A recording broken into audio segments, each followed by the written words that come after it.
saya sampaikan. Kalau misalnya ini kan kadang-kadang ibu-ibu atau pembantu rumah tangga begitu Bu ya, memasak porsinya berlebih begitu, kemudian harus dipanaskan. Itu gimana kira-kira Bu ya? Kalau misalnya sayur itu dipanaskan untuk makan siang dan makan malam, itu apa masih ada kandungan gizinya atau bagaimana?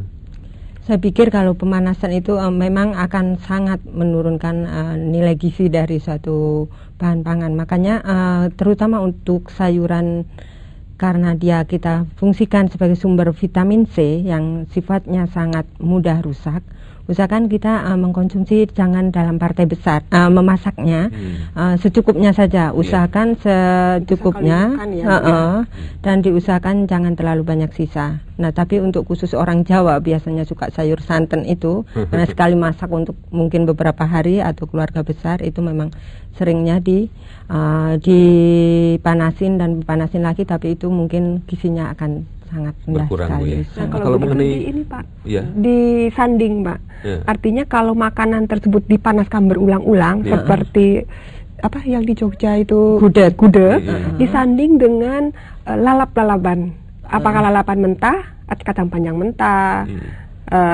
atau yang rebusan daun singkong rebus, kan jadi menyeimbangkan vitaminnya. Jadi dari sayuran tidak yang di gudeg tidak mengharapkan vitamin, tetapi nanti dari sumber lalapan kita mengharapkan vitaminnya. Nah, kalau tadi sayuran, kalau buah-buahan mungkin bagaimana Ibu Evi?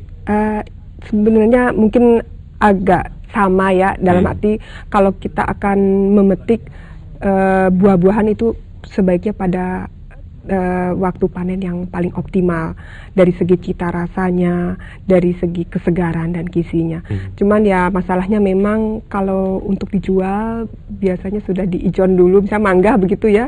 Jadi tidak dalam keadaan yang paling optimal, sehingga cita rasanya ya bukannya mangga yang enak ya, tapi agak asam.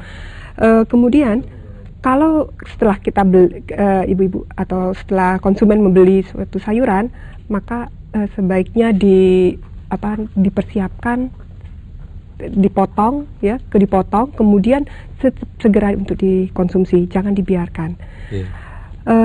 Dan selanjutnya juga kenapa demikian, karena ada reaksi pencoklatan yang tidak kita sukai. Seperti pada apel gitu. Pada apel, ada pada pisang, gitu.